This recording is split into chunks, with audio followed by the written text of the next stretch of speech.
Happy anniversary. Happy anniversary, Mayanna. We made it a whole year. A whole year. It's a baby. Talking about one video game. But really, we've been talking about so much more.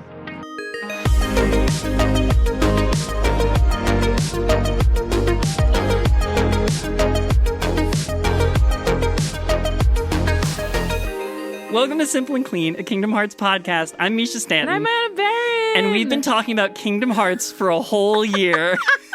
And we have gotten through like 4 of the games. Yeah.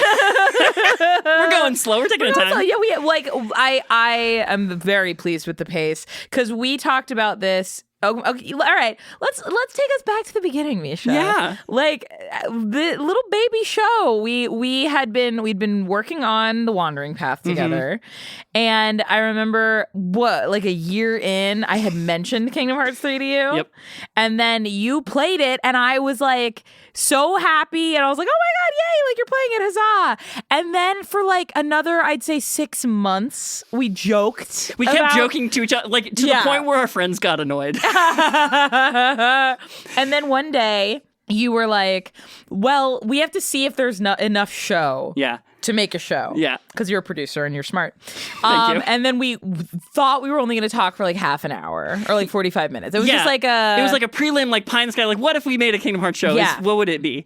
And then we made a you made a spreadsheet. I'm a big spreadsheet girly. And I think that's good. And I remember we were just breaking it up into brackets of like types of episodes that the show could be. Yep.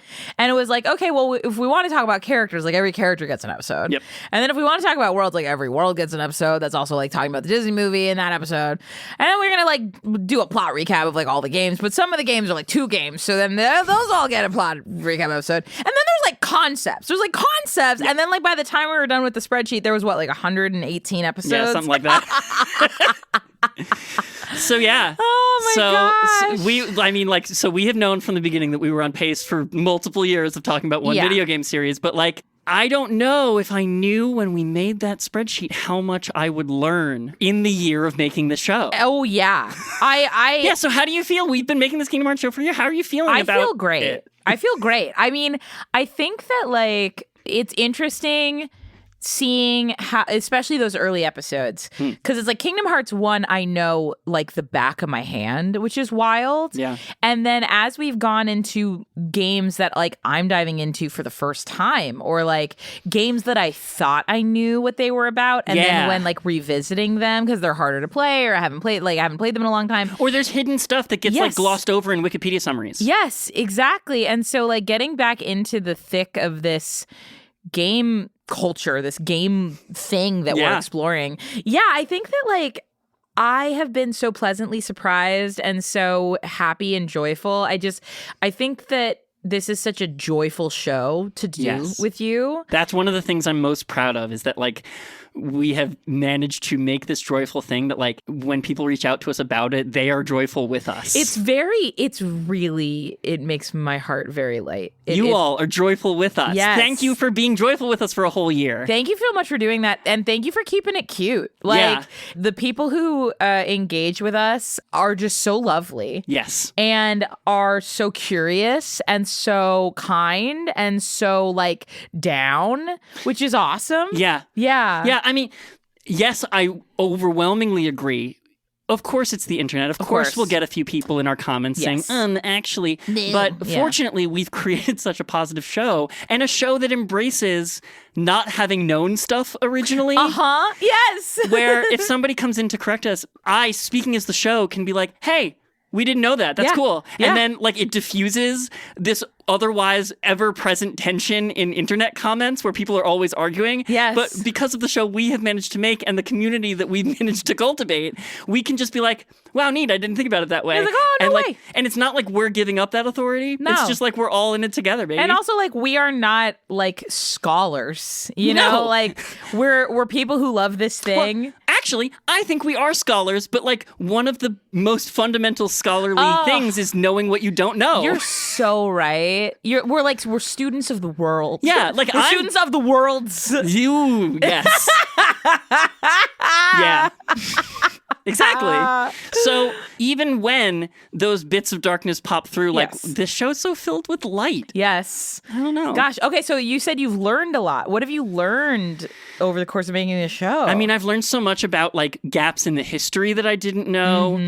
I've learned a lot about kind of, like, the impetus of different Disney movies. Oh, yeah. So I didn't always know the origin stories of every Disney film, and so I've been learning a lot about that, which is very cool. Yeah. There's so many nooks and crannies to this thing. Yeah, there are. It's so big on the inside. It looks like 3 games and some side games from the outside, but from the inside, it's so big. Yeah. Like, we got sent a message on Discord from one of our listeners, Rain, who sent us a video of, like, somebody discovering a new detail in Kingdom Hearts 1. Like, whoa! Like, we're 25 years in, and this is the kind of game where you can discover things forever. Yes. You know? Yeah, and like, I think every game has little moments like that, but I think there's something very special and sentimental about finding them in Kingdom Hearts, because Kingdom Hearts is inherently a franchise about this time in your life and this experience we all go through of, like, nostalgia and maturing and things you loved as a child and, like, how you incorporate those into your adult life in some way. And so finding little treasures and little moments again, I think it just hits that much harder. It's that much more special. Yeah, that's another thing I've learned making this show, is that, like, man, Kingdom Hearts holds up. It really does. It doesn't. When I looked back on my own memories from before I played Kingdom Hearts 3, from before you convinced me to play Kingdom Hearts 3, when I look back on how I felt in my childhood about Kingdom Hearts, like, that's what kept me from playing Kingdom Hearts 3. I kept thinking to myself, like, there's no way it holds up.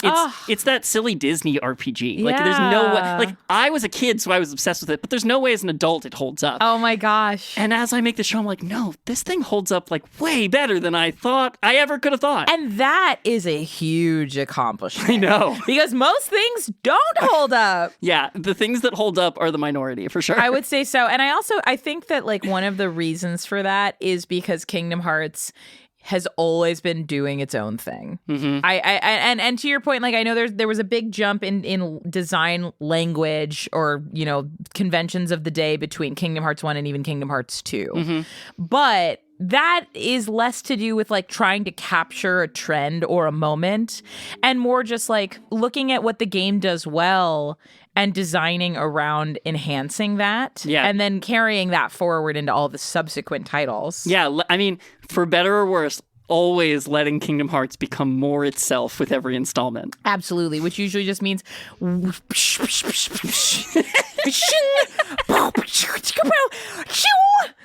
Caption Mayanna makes Keyblade noises. Yeah. That's another thing. That's another little piece of meta. Did the people know that I didn't know how to do video before I started making clips for the show? And now I feel like the clips are pretty good. You're so good at clips. Thank you. I don't know. If you're not on our Instagram, like, it's fun. If you're not on Instagram, I get it, because I wasn't until now. But, like, if you follow us on Instagram, we post silly clips every episode. I think they're fun. I think they're so fun. And I think that, like, yeah, so that's just, like, a big learning of just, like, how do you make a podcast something visually dynamic? Yeah, well, I mean, that's a big thing that all podcasts are going through, the big capital P pivot to video. Yeah. And fortunately, like, this is a property that comes with a plethora of footage to sort through. It's visually dynamic and intriguing. Yeah, it has visual media attached to it in a way that we can talk about without referencing visuals most of the time. Absolutely. But if we want visuals, they're right there for us. They're right there, baby. So that's kind of nice. It's been a good training ground. I'm doing video editing professionally now, y'all, and I learned it because of this show. Yay! Thank you. This is a silly one for me. I have a lot of, and I'm working on it actively now. I am very self-conscious about my ability to communicate my ideas clearly. And I know. Wow. But hearing it back, I'm like, oh, that did make sense. Yeah. I'm one of those, you know, classic lady, you know, gaslighting myself constantly. Like, nothing you say makes any sense. You're not making sense when you talk. You're talking crazy. And then I'm like, no, it made sense. We did it. Yeah. Yeah.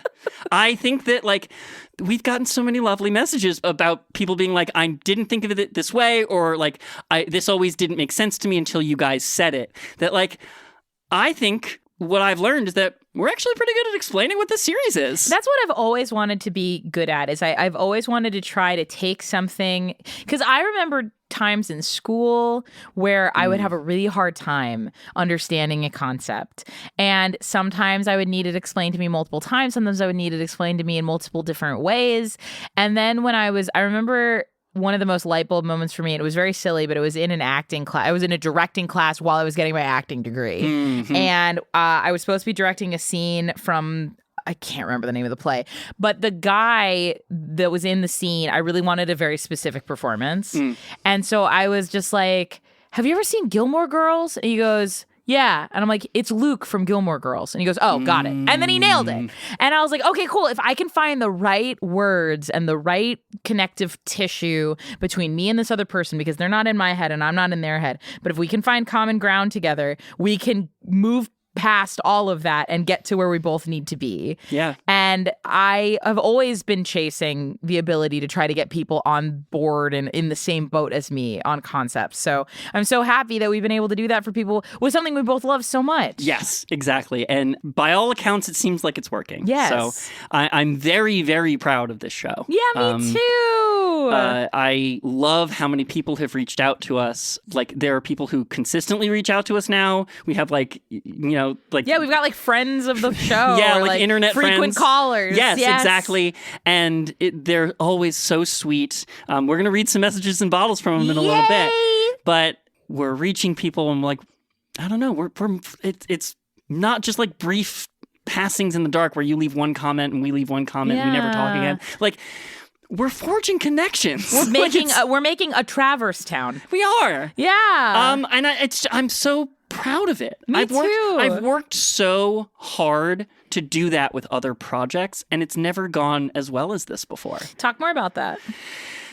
I've been in podcasting for a long time. Mm-hmm. I've had like a pretty robust career full-time making podcasts at this point. Yes. And in the past, I've been involved in like heavily writing scripts and deep production that for whatever reason hasn't reached people, or it only reaches a niche audience, or it gets held up in post-production by something, or it gets held up in marketing by something in the process. Or I've worked on things that like I was so proud of it and I put so much hard work into it, and then it was caught in the divorce between two publishing companies and like nobody heard it. And it's heartbreaking when you put that much of yourself into a project, put yourself behind this thing that you love, and you can't reach people with it. And now I got this thing, and it's something I've loved for longer than I've loved all that other stuff. And like, it's finally reaching people, and it's reaching a lot of people, and I'm really proud of that. You should be. Thank you. You're welcome. All I want, I think, since my brain was cooked enough to want anything, was to tell stories with people. I got into theater not super because I was like in love with the dramatic arts at the time, but because like my friends invited me to collaborate on something with them, and I said yes. Yeah, and it's a communal art form. Somebody invited me like, hey, I'm going to go do lighting for this play. You should come. It's a good time. And then I ended up hanging out late at night with some of my best friends for years. Wow, I love that. It's funny. I realize that, again, because I found my way into theater, and it was almost from the opposite, where I found theater to be a very isolating experience for me. Oh. And I loved doing theater. I loved acting. I loved pretending. But I always found a little bit of like me on a little island. Like, I always felt I felt like Sora in that part where Kyrie and him are pulling away and they're both on these little void islands wanting so badly to be with each other and not being able to be. Yeah. And I don't know why that is, but like, it's so interesting hearing you find that theater brought you into a space. Yeah. And but even though theater was the way that it brought you there, that wasn't the thing you loved. It was the people. No, and I do love theater. Yeah. Like, I've been writing stories since I was a little kid. I've obviously been obsessed with lore for like a really long time. Yeah, you can I can see that. Yeah, from the whole podcast, from that the everything. Doing. Yeah, yeah. But so like, yeah, it's the collaborative storytelling of it. It's the all of us are working together on a thing that has like a tangible result, that when we all agree it's good, that means it's good, and there's not like... Yeah, there's no other metric to it. Well, and I'm a tech theater person, so like I'm gone before the audience is there, so like that's also part of it, I guess. I mean, that there is something to that too. You know what I'm realizing though, as you were talking, you know what I realized we're literally just doing at this show is we're just telling stories at each other. Yeah. And then the audience is also there to sit around the fire with us while we tell that story to each other. And it just happens to be the story of, hey, how many times does Atlantica show up in Kingdom Hearts? Yeah, like, what's up with that guy with the spiky hair? Why he be all that way? Which one are we talking about? You'll never know. Never. I think over the process of making the show, I'm finding new characters that I really love. Oh, yeah. I think I've always had an affinity for Aqua, but after watching as many cutscenes as I've watched, I am ride or die for Aqua. She is incredible. You know, like, if I hadn't made the show, I wouldn't really know about Strelitzia and Marluxia's relationship. Oh. And now, like, I don't know that it's my favorite one of all time, right, but I'm invested enough to be excited for it when they drop clues in future trailers. Yeah, and it is funny because I think it's so easy to see this, like, wash of characters with multicolored hair and pretty much all in the same outfit and go, whatever, those are 13 people. But I'm like, but those are 13 characters. I know. Like, it is so hard to approve a character. So if you have 13 characters or more than that, they all need to be relevant to the story. They all need to have models. They all need to be casted. They all need to have lines written for them. They need combat animations. Mm-hmm. Like, the amount of work and care and specificity, even down to characters that you only see a little bit, somebody had to work on that. There is a reason that they're there. Yeah. And so it's fun to get to call that attention. I think it's so easy for us to just go, I'm only going to focus on my favorite guy and I don't give a crap about any of these other people. But it's like, no, but they're all important to the story. They're all a part of this tapestry. And so it's fun to honor that and raise awareness. Yeah. I mean, but like, it's the kind of story that, like, again, it's so big on the inside that, like, the moment you dig into any little part of it, there's so much to love there. There's so much to love there. And there's like, oh my God, the implications. Yeah. Yeah. Yeah. Like, freaking Luxord is relevant to the story now. I wouldn't have even bet money on it. I know. Well, and that's another thing about making a year of this Kingdom Hearts podcast is that somehow, by the whims of fate, we picked the year with new stuff in it. Honestly. How did we do that? I don't know. I think that, like, I really don't know. I don't know. I really don't know. It was like the most kismet thing that could have happened to us. So, I mean, it's like, listen, there's very few things in this life that feel like destiny. But this does a little bit. The fact that we made our show, and within a year of us talking about this thing, which we knew we were going to talk about for many years, yes, we got the first full trailer that we've gotten in years. In years, I mean, there was that one other trailer, but this is the one that, like, this is the one. There's no question. Kingdom Hearts 4 is coming, gang. It's coming, and the 25th anniversary is upon us. Mm-hmm. It is fast approaching. It's so cool to be here for it. So cool to be here for it. It's such a blessed time. And it's also, I mean, I think about this a lot with, like, I think Zelda's about to have its 30th year anniversary. Like, all of these big anniversaries where I'm like, this is the culture. We are a part of a history that is young, but it's our history. Yeah. Like, we are the generation of folks who grew up witnessing the first thing in pixel to the HD, and the advancements happened really quickly. Yeah. When you look back on, you know, again, even Kingdom Hearts 1 to Kingdom Hearts 4. Yeah. The advancements we've made in technology, the advancements we've made in terms of, like, our nuanced understanding as an audience. Yeah, like an educated audience. The cultural language about how we come to video games has changed, for sure. So crazy. Yeah. I feel really blessed. I feel especially blessed when, like, a new piece of news drops and now we get 10 DMs about it immediately. Oh, what a joy. The joy that like, fans of this thing get excited about new stuff and come to us first. I know. is really nice. It's so nice. It's, again, as a kid who kind of grew up fairly sheltered and was not really a part of internet communities. And again, to my parents' credit, I think that was wise. I think that was wise. It's so fun to be a part of those communities now as an adult who is able to set boundaries and choose what is an appropriate amount of engagement to have with other human beings. Right. It's so nice to get to celebrate that with folks. Yeah, it's you know what it is? It's thinking of you wherever you are. Bars. Spitting bars. She really ate with that one. Oh, they really ate. So 1 year in, I can confidently say that how I'm feeling about it is really blessed. Yes. Not a word I bandy about often. I've never heard you say it before. I know.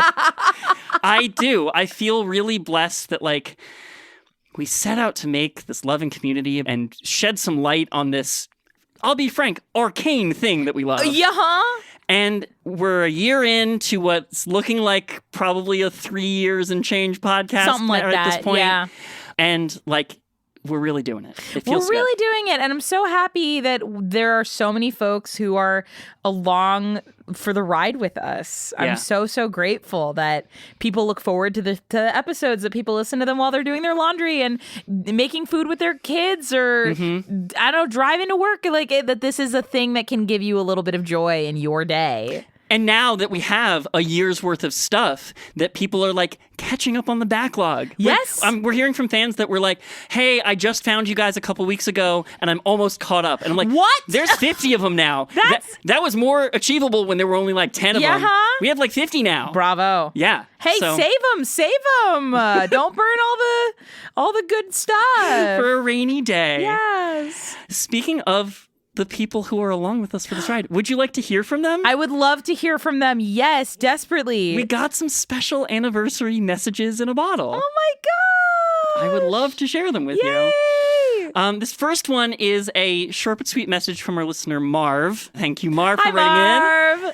The nostalgia and whimsy of the show helped me get through a rough time of unemployment last summer. Oh my god! Also, Mayanna needs to make a Kingdom Hearts TTRPG. Oh, okay. That episode is coming. That is one on the sheet. I'm very excited on the board. about it. It's been on the board. No joke. We have had Kingdom Hearts TTRPG on the board since day inception. one. I'm so excited to get to that episode later. Yeah, it's one of those, like, I feel like we needed to cover some year one stuff before we get there. That one's a deep purple. I really needed to tell everyone where the word potion comes from before we make another TTRPG. I think that's smart. And you know what? And now every time I drink a little soda, I think about it. It's potions. So thank you so much. Thank you, Marv. This next one is from our listener, Leilani. Leilani! Oh, yeah! Hi, Leilani! We've read messages from Leilani on the show before. Leilani says, happy anniversary to you both. Sending Paopu fruit to you and the rest of the listeners so we'll all be united in time to come. Oh, my God. Thank you for walking us through the journey of Kingdom Hearts for old fans and new ones like me, and giving many of us a second wind to dive back into the heart of such a crazy game.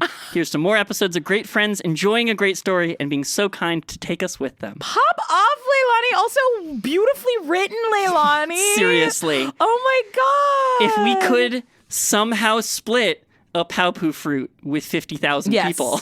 We just need a really big one. We were talking about making it into like a cake. Or yeah. Call up Guinness World Records. We'll make the world's largest Paopu fruit cake. Yes. And we'll share it with all our listeners. Yes. That sounds really nice. And that way we could entwine all of their destinies with ours. Yes.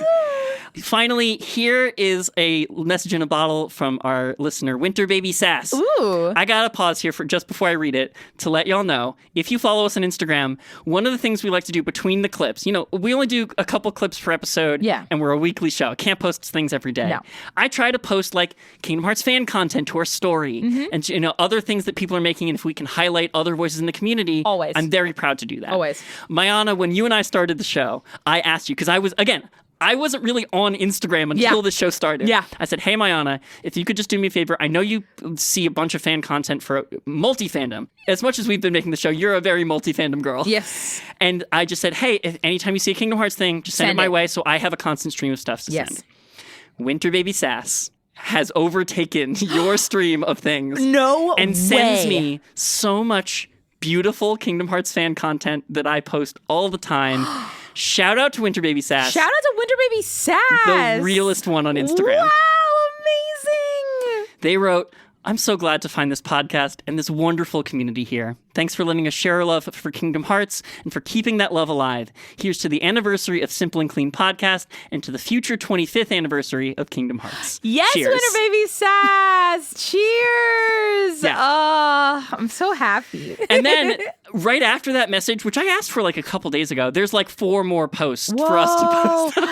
Amazing. Winter Baby Sass is incredible. Y'all, this is so... Thank you so much to all of our listeners for sending us beautiful things, for writing in, and for listening to us for an entire year. Oh, thank you.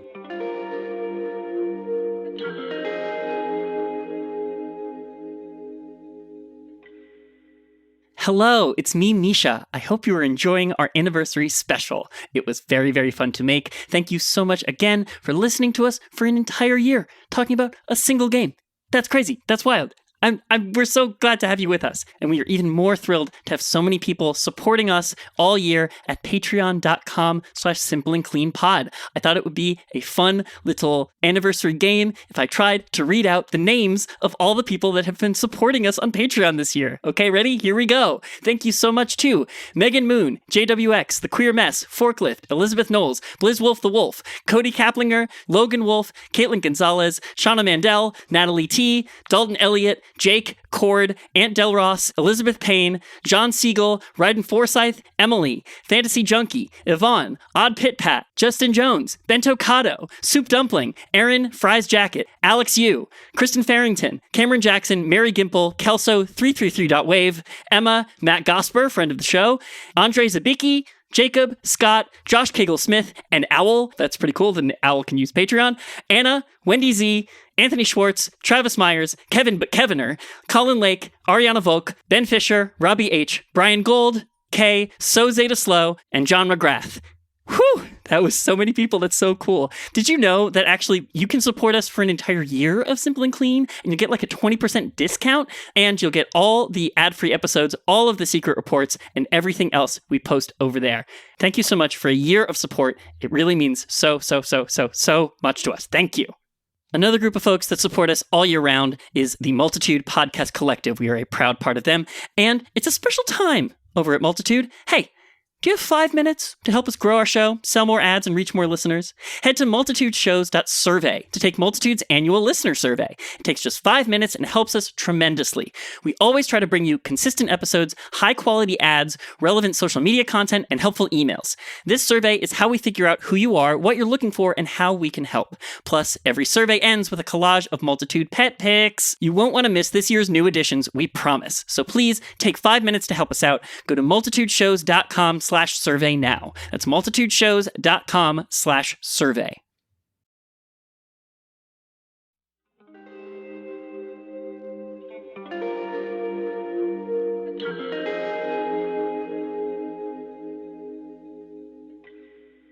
And now, yes, as an anniversary gift to you, my friend and co-host. Oh my God. I have come up with a beautiful episode content for the back half here that I think is just going to be a beautiful, fluffy frolic, the most frolic we could possibly have on this, please. The anniversary of our love and friendship with this game. Yes, please. I would like to title the back half of this episode, Which Worlds Would You Like to See in Kingdom Hearts 4? Yay! Y'all knew this episode was coming. Yay! We've had many requests for this episode. Really? Yes. Oh, People want to know what wow. worlds we would like. Well, I think that they were before the trailers. Yeah, that part also. A lot of people were like, I think it'd be so fun for you to talk about. And then the trailer dropped and everyone's like, we're talking about it. Oh my God. Hell yes. So, Mayanna, which worlds do you think would be cool worlds in Kingdom Hearts 4? Oh my gosh. Okay, first off, I don't know why, but I like Zootopia. Yeah. One, it's pretty self-contained. Yep. It's got 4 distinct kind of zones. Yeah. Animal, Sora. But Donald and Goofy stay the same. Donald and Goofy stay the exact same. No, Donald and Goofy become humans.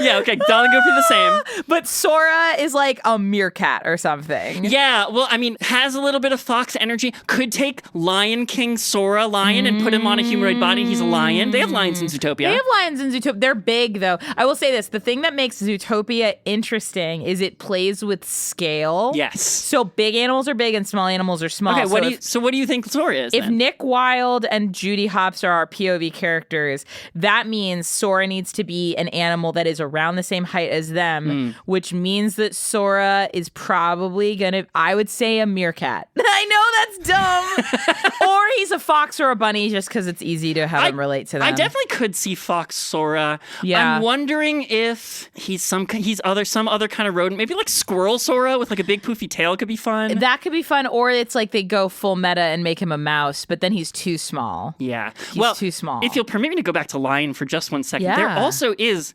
Beta Sora.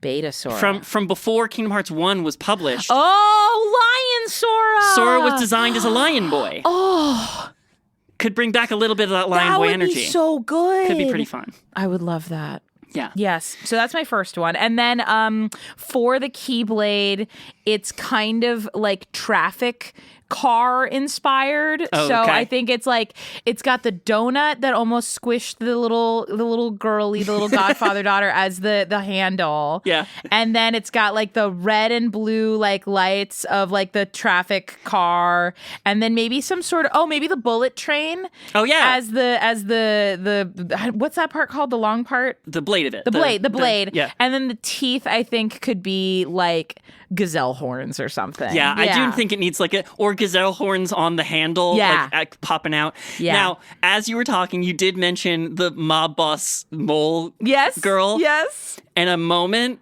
with her on that desk in her wedding dress, standing next to Jiminy Cricket, who like blushes, and like the mole being in love with Jiminy. Like the scale there is very funny. Oh my goodness. I think that's funny. Yes. That's a prime moment. Get Jiminy in the story. Get Jiminy. Oh.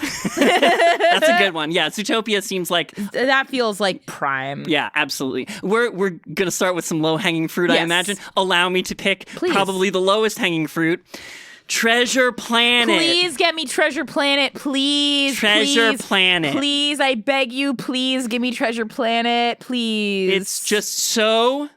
It's like spacey and tech, Jim, but also old time throwback. That like the aesthetics seem very fused. The way Morph is like future and alien, but also just a goopy little Disney guy feels very in line with Kingdom Hearts' UI elements and stuff. There's flying mechanics. Jim is cool and a good combat buddy. Yeah. Oh, funny characters. I feel like if you ask anybody who's a Disney fan that knows about Kingdom Hearts, I feel like the first question is like, so is there a Treasure Planet world? Right. Didn't Bex ask us that? I think Bex did ask us that. They're like, it's got to be in there. I'm like, no, you'd be surprised. You'd be surprised. Solar sailing through the oceans between, doing gummy missions, but you're in a surfer now. Yes, it's like you could have the ship stuff from Pirates of the Caribbean. You could have the world traversal from like every other freaking world. You could have cool, weird portal shit. That sequence around the black hole. There's so much game there. It's gone supernova. Yeah. Yes, it's so good. Yeah. Yes, please. Incredible. I would love to see a Keyblade that looks like the map orb. Yes. With that like circle and line aesthetic. Yes, please. Bronze. Yeah. Gorgeous. Maybe like some of the like corrosion and like moss elements of like the metal bits of the planet. The sail. Like the sail itself from the Solar Surfer. And you know what would be really cool? If the handle of the Keyblade was the two rings around the Treasure Planet, that they're like big and glowing, that they're like kind of pass through. Yes. That they swirl around Sora's hand. Yes. I think it'd be cool. Yes. I love this pattern of like, do the world and talk about some stuff, and also the Keyblade. I thought of it. No, you're absolutely right. We should keep doing it, I think. I'm super into it. Next up, and it's more so just because I love this movie, I really want Encanto. Yeah. I know that it's like, I think it would be a little harder to figure out how you incorporate boss fights or like combat, but we have Antonio Antonio's room, which is a whole jungle. Mm-hmm. We also have Bruno's whole room, which is a weird sand tower. It's like a giant hourglass tower. We have Isabella's room, which has lots of plants in it. Yeah, like there's Heartless in each room. That works for me. That could be fun. Yeah, clear out all the Heartless in all the rooms. Good stuff. Yeah, I would say, like, I definitely agree. I think the vibrancy matches Kingdom the colors, Hearts. the music. Like, not having Mirabelle, but having Luisa as the combat partner. So fun. And a big bruiser. So good. It's great. It would be also fun if, like, we could find a way to make it, like, Luisa and Mirabelle. Like, Mirabelle's right, we on have her 5 back. people now. Or just, like, Mirabelle's on her back. And so Banjo-Kazooie. Yeah. Like, Mirabelle's doing support stuff and Luisa's doing fight stuff. Yeah. Could be fun. Yeah, I think the obvious challenge there is that, like, the physical world is small, but, like, each of those rooms is bigger on the inside. And also, the core of the house is, like, a massive courtyard. Mm-hmm. And there is, like, enough stuff. And you could also go outside the house because there is, like, the valley. Yeah. So it's like you could have, and they go into the village. So you could have a little bit of, like, the Port Royale treatment. Yeah, I was going to say, it's about as big as, like, the main portions of the Caribbean from Kingdom Hearts 3. 100%. If you cut out some of the smaller islands. Yes. So like, you could make it work. It'd be a little bit of work, but you could definitely make it work. You could do it, yes. Yeah. What about the Keyblade? Oh, the Keyblade? Oh my God. Okay. So it's got door imagery.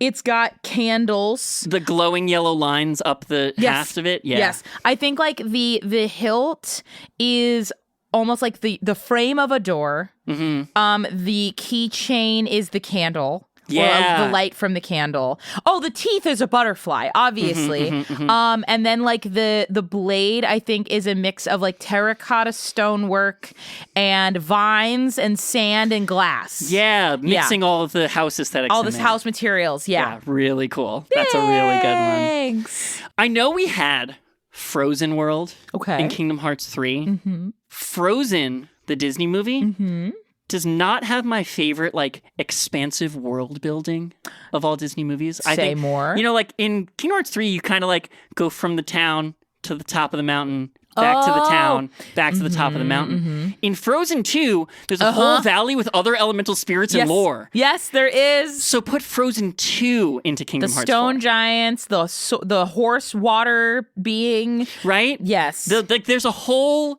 world that they build in Frozen 2 that isn't from Frozen 1 and is vastly more compelling than the world building in Frozen 1. The spooky snow memory room that Elsa goes into where it tells the tales of the past would be such a sick video game But sequence. they did that with, like, Skull-Eyed Kylam spooky something. And there's that part at the end of the secret ending of Kingdom Hearts 3 where if you lose in the Sora versus Yozora fight, if you lose, Sora turns into, like, a crystal thing that looks just like Frozen Anna. It does. Right? And so, like, I think, like, the Keyblade is a 4 elements Keyblade, and the teeth of it is, like, that diamond pattern that sort of, like, appears in the air, that, like, it kind of floats out from the haft of it.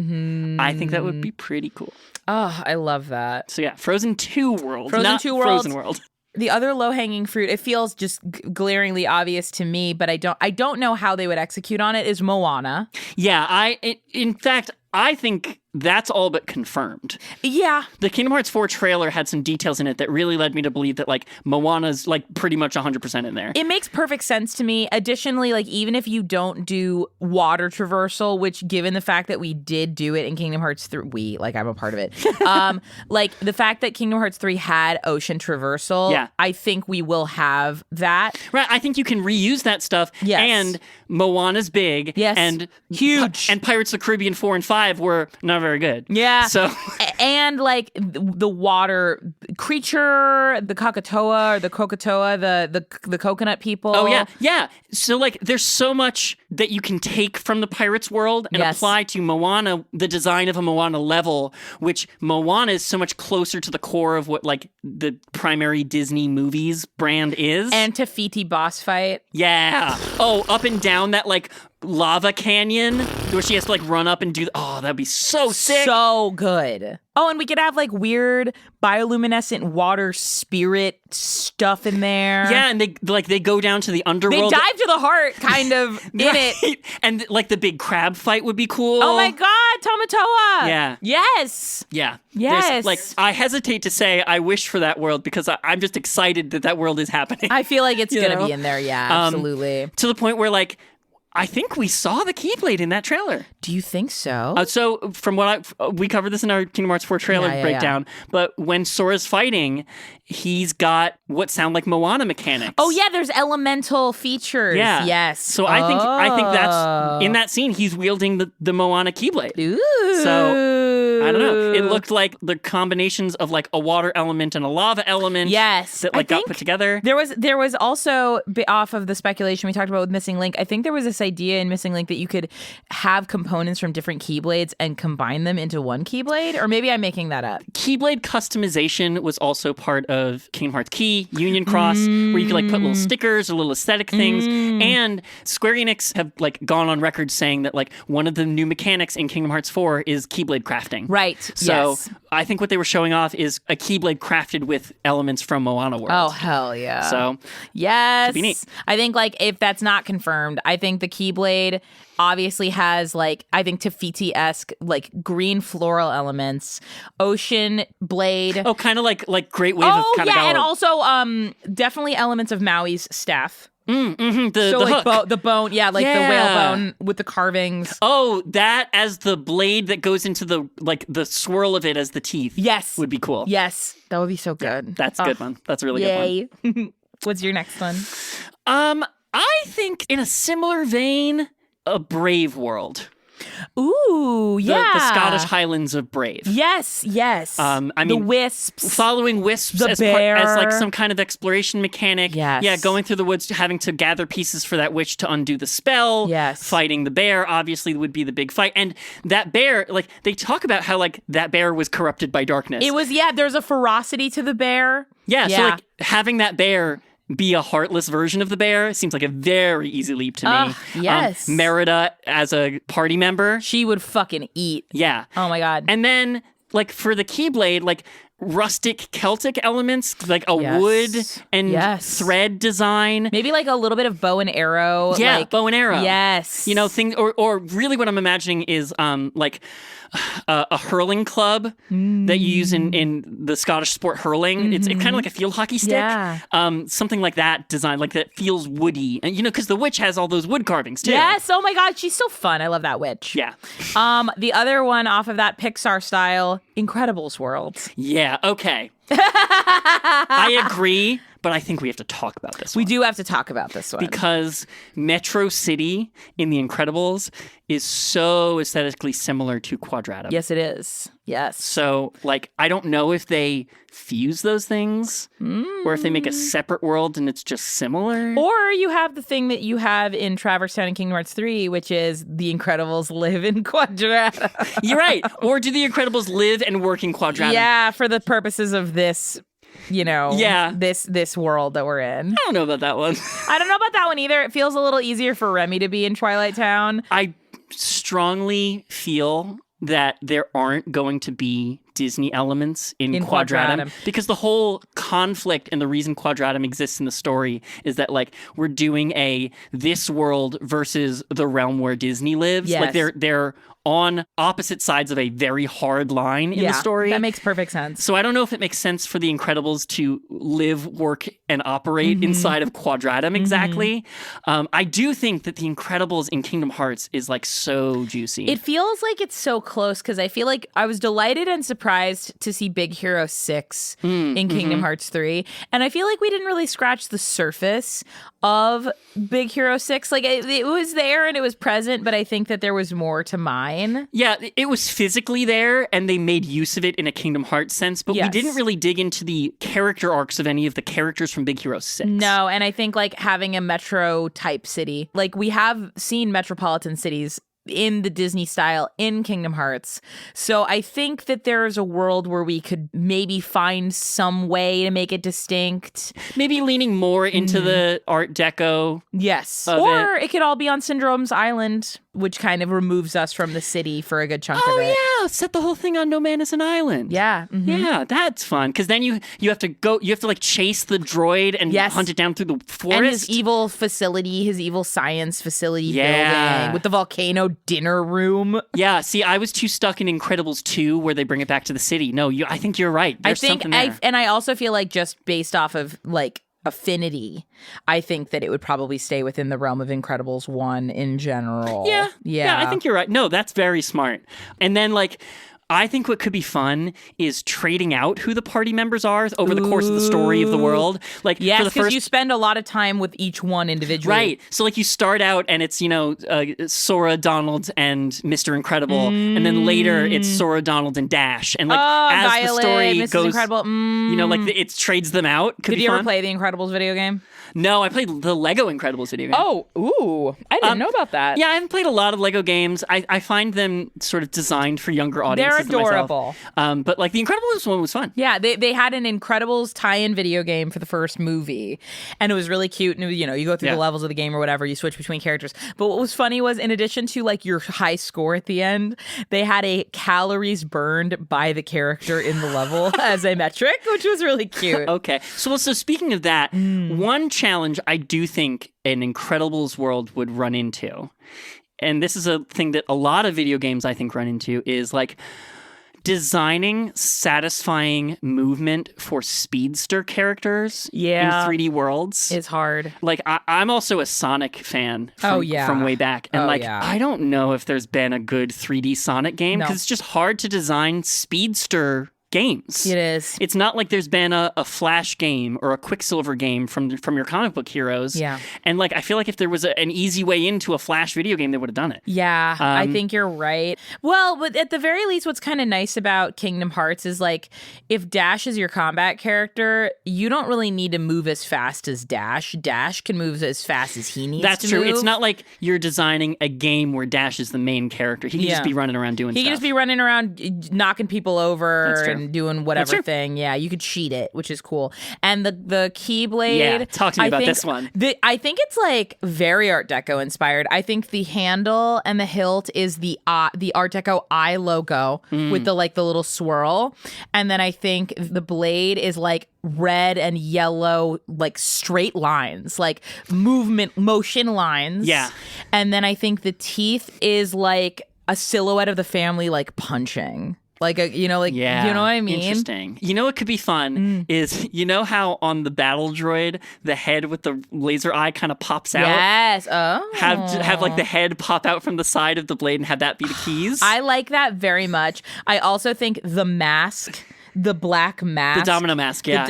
But it's like kind of sliced up and more like geometric as the teeth could also maybe work. Yeah. But you know what? This is why we're not the designers. They're gonna eat and we're just gonna enjoy it. Yeah, I think Incredible World would be great. I think The Incredibles is probably like the most video gameable franchise Pixar has. I've always felt this way. I was so happy when they had a video game. There was also an Incredibles video game called like Attack of the Underminer that was just a video game, and it was just you protecting the city from the Underminer. It was, and I thought that was really smart. Yeah, I thought that was really fun. Very fun. I love that one. Next up. What do you think about an Inside Out world? This is so funny. I've seen a lot of speculation about this. I think that from a world building standpoint, I think there's a lot of really fun locations. I think it's a very beloved property. Yeah.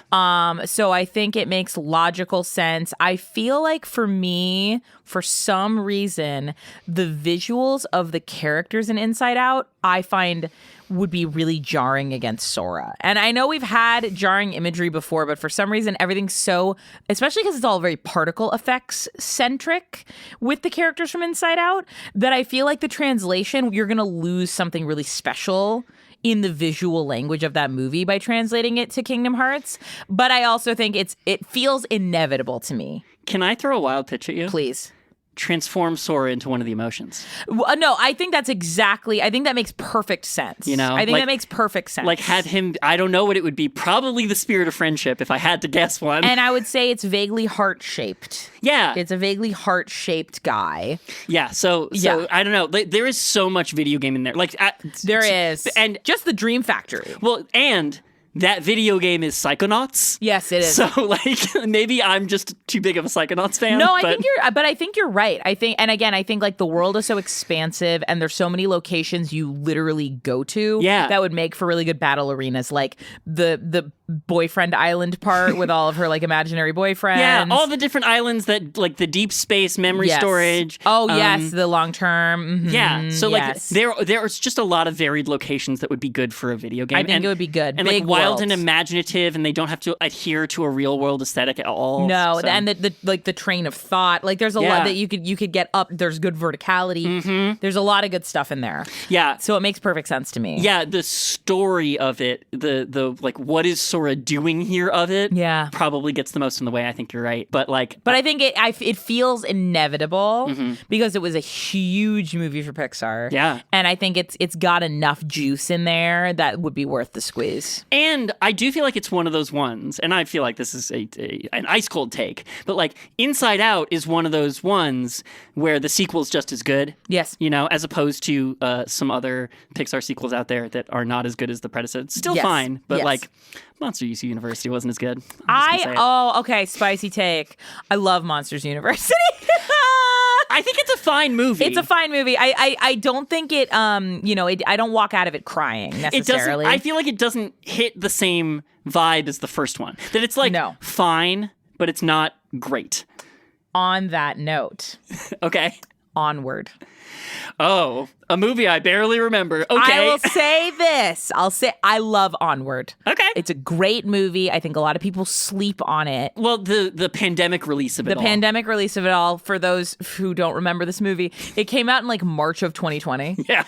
So it had like maybe a month in theaters before, or like maybe even like a couple weeks in theaters. I remember like it was one of those ones where like when the pandemic was really starting up and there was whispers of like, what are movies going to do? Release on Disney Plus immediately without a theatrical run? And like Onward was really caught up in that. Yeah, it was messy. But Onward, really fun movie, really strong world building, really fun locations, gelatinous cube mention, stone dragon made out of a gem of pure malice. Magic in Onward is very analogous to magic in Kingdom Hearts. Very much. There's a rock slide, there's a temple, there's a massive bridge, there's a town. Like there's a lot of great arenas for fighting. And the story is all about getting two people who care about each other to talk to each other. Exactly. And that last fight sequence is really good. Yeah. And I think that an analogous boss fight would make a lot of sense. Oh, sorry. We gloss over Inside Out Keyblade. Oh, I should go back for Inside Out Keyblade. Yes. Great idea. I think the handle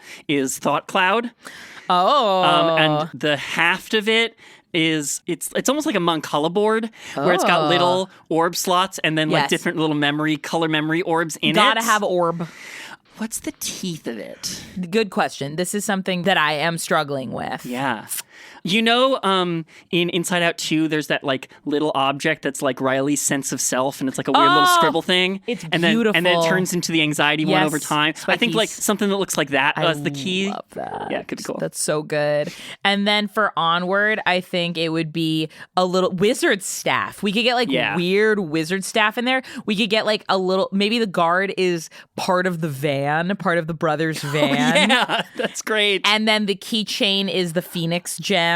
Yeah, I like how it goes from the realer world on the bottom and gets more magical as it goes up the blade. Yes, that's cool. And then the teeth are the walls of the school that turn into the dragon's face. That have like maybe a scribbled like heart or like a scribbled crown on it. Yeah, or even like a dragon face. Yes. That kind of like the silhouette of it as the teeth would be kind of neat. Yeah, could be pretty cool. Kind of a slave. Yeah, that's a good one.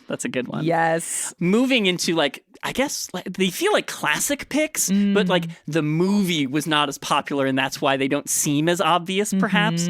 Raya and the Last Dragon. Yeah, I will say Raya and the Last Dragon is one of the movies. I saw it, I watched it, I liked it. I've never gone back and watched it again. But the world building's great and the design is great. It's got such a sense of design and like it really lives in itself. The world feels fully realized. Yes. And I think the only marks against it is that like it wasn't as popular a movie. Yeah, that was like a pandemic. It was like right on the cusp pandemic release. I think it was the first Disney movie released by Disney after the pandemic had begun. Yeah. It was like completed prior to the pandemic, but then like there was a bunch of stuff with marketing. I believe that's true. Yeah, and I love the dragon. It's a beautiful dragon. Great dragon design. Great dragon design. I think it makes perfect sense. I think like if we need to get it in there, we will. Yeah. But I don't know. I think it'll be fine. It'll be a fine world if it's in there. You know what it does feel like a little bit? It feels like one of those worlds where if Kingdom Hearts 4 had come out in 2023, it would be 100% in it. It would be like the Chicken Little. It'd be guaranteed in it. It'd be like, this is the newest one. We think it's going to be a hit, so we'll put it in Kingdom Hearts. And then like the movie kind of does middling, and it's one of those weird artifacts in Kingdom Hearts. Yeah, you're like, why is Chicken Little So maybe we're too far along and we already know that Raya wasn't that hit, that maybe they won't consider it. But it also, but when was it in development? Because if it was like Kingdom Hearts 4 has been in development for a long time. At least since Kingdom Hearts 3 came out in 2019. And now it's 2019. Yeah. And so Raya would have been the new hot secret project. Could have been. So who knows? Well, so before I move on briefly, the Keyblade, of course. Yeah, of course. I think this is one of those like classic Keyblades that like,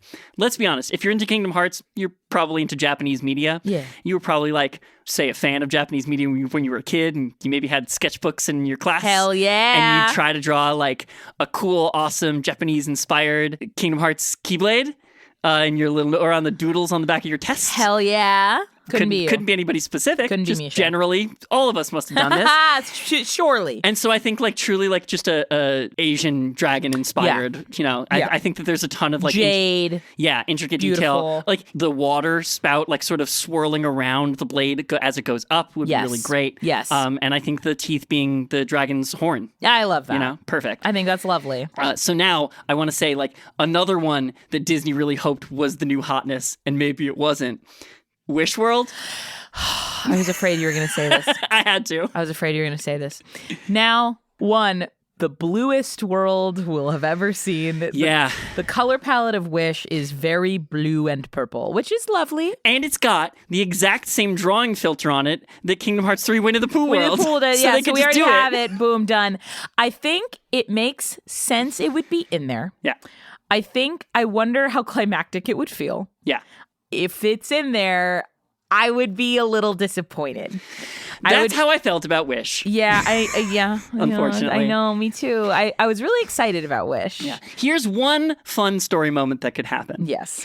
Do you recall in Kingdom Hearts Birth by Sleep that Mickey was traveling around because he had a star shard that would take him he knew not where? The wishing star. He could like give it back to the star in a way that would be cool. Now, the other reason why Wish would be difficult is Asha is at the end of Wish canonized as the fairy godmother. Yep. And we have the fairy godmother. Yeah. And not to say that we can't have two fairy godmothers. I just think we would have to reckon with that on screen. Yeah. Or maybe not. Maybe we don't need to. Maybe we don't even need to say anything about it. We got Jiminy Cricket origins. We could get fairy godmother origins. We could. It's true. I think it would be cute. I think the star would be cute. But I would definitely be like, Yeah. And I do think because of the nature of Wish as this like, origin story for all Disney movies, more about celebrating it being the 100th movie than kind of it being its own movie. Yes. That like, I actually think if they were going to do a Wish world in Kingdom Hearts, that's where you would get the Starseeker Keyblade. Yeah, that makes a lot of sense. That'd be like a nostalgic callback to Mickey's original Keyblade that looks like stars. That makes a lot of sense. Yeah. And it also feels like spiritually very similar aesthetically to Corona. Mm-hmm. So like we have a little bit of the work done. It's cute and fun. It felt like Corona, but emptier. Yeah. Weird. Rosas, the Isle of Rosas. Is that what it's called? Yes. I watched that movie. I know. I just remember that song at the beginning where they're like, it's the Isle of Rosas. And I was like, sure is. This is where we are, and we are all here, and this is what we do on the island.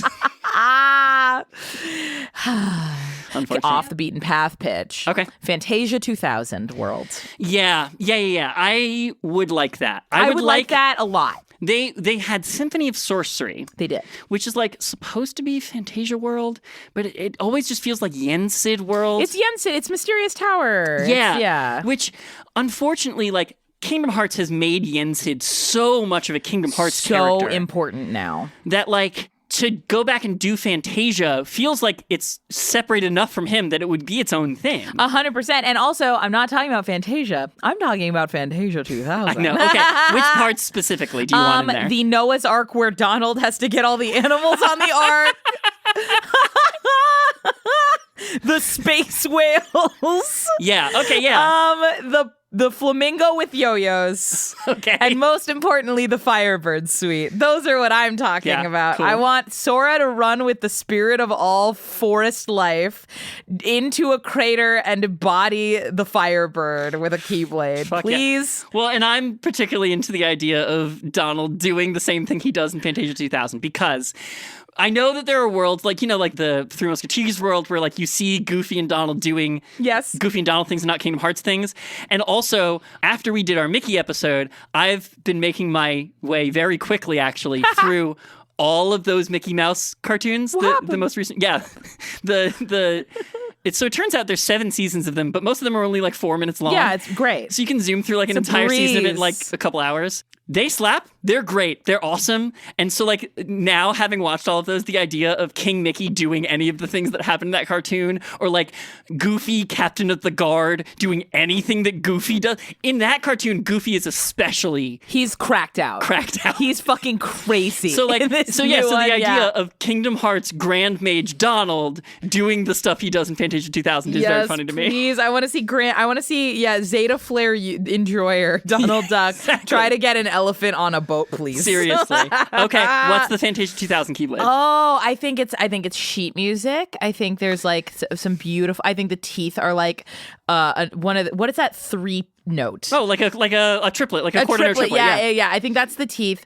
I think we've got like nice swirl of sheet music, a little bit of like that one Fantasia short where it's those geometric little birds, like that they're kind of butterflies but not. Mm-hmm. A little bit of that in there. A yo-yo as the keychain. And the teeth I think are one is the wing of the Firebird and one is the wing of the forest spirit. Ooh, very cool. Yeah. Now I gotta ask, you don't think it's the Sorcerer's Apprentice hat as the keychain? Oh, it is that. No, it 100% is that, but the yo-yo's more fun. Because we gotta know it's the Fantasia Keyblade somehow. It's the only way to know. You're right. You're such a brand. You're so good at brand. Yeah, that's me. Really good at brand. Mischa Stanton, that's me. Mischa Stanton, good at brand.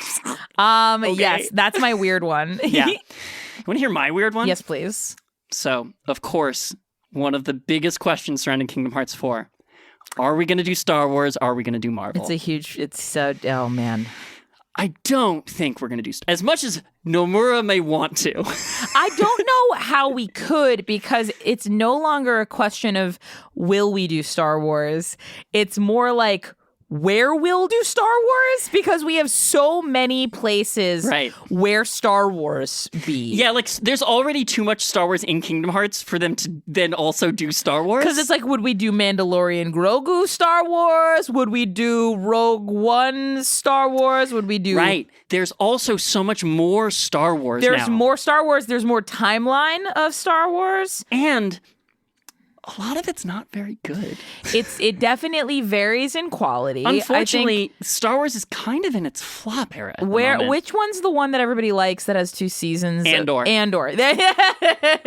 I mean, no question. I'm a big Andor fan. Yeah. I think that show, especially season 1, especially the 3-episode arc where he's in the prison and he breaks out of the prison, it's fucking brilliant. Yeah. I don't know if that's Kingdom Hearts. Andor is too adult Star Wars. No, it's too adult. And I would even say Mandalorian kind of like, yes, Grogu's there and he's really cute, but I would say a lot of the things going on are like not the most Star Warsy Star Wars. I feel like Mandalorian Grogu is all ages but serious in the same way that like Pirates of the Caribbean is all ages but serious. Yes. So like I think that could fit in there. I don't think Andor would do it. Like thinking about the more kid-friendly Star Wars options makes it not feel as much like Young Jedi Adventures doesn't super That's feel like... too young. I think if it was to be anything, if we are going to do Star Wars, it's got to be like late-stage Luke Skywalker. It's Darth Vader fight time. It's Emperor Palpatine fight time. I mean, I don't think they're going to go back for like Clone Wars prequel kind of stuff. They can't do that. I think that's too early, especially for the first appearance of Star Wars in Kingdom Hearts. And all of the like spin-off material has been in that kind of like post-Return of the Jedi pre-sequel trilogy area. Yes. So if anything, that's probably where it would live. I just don't know. It's too much Star Wars. Right. Like, or if it's just based off of recency bias, it would be like the new trilogy, which is fine, but then you get... honestly, hey, hot take, no, it's not. Actually, new trilogy, not good. I mean, yeah, I'm somehow Xehanort returned. Yeah, I mean, I'm trying to even think of like if I'm a fan of Star Wars and a fan of Kingdom Hearts, what would feel like the only justifiable way to do that? And it's the original trilogy. Yeah, if it's anything. So I don't know. I don't think so.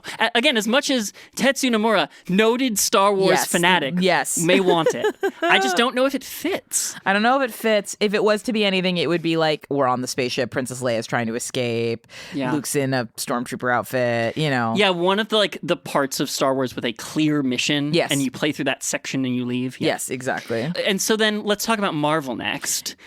Like, where? How?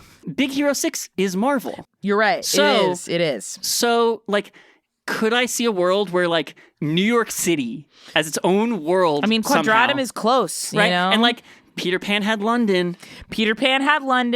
So if you want to make New York a world, and then, like, there's just a bunch of characters. Avengers Campus is there. Talk about crazy, but, like, Sony's a video game company. Can you get Spider-Man?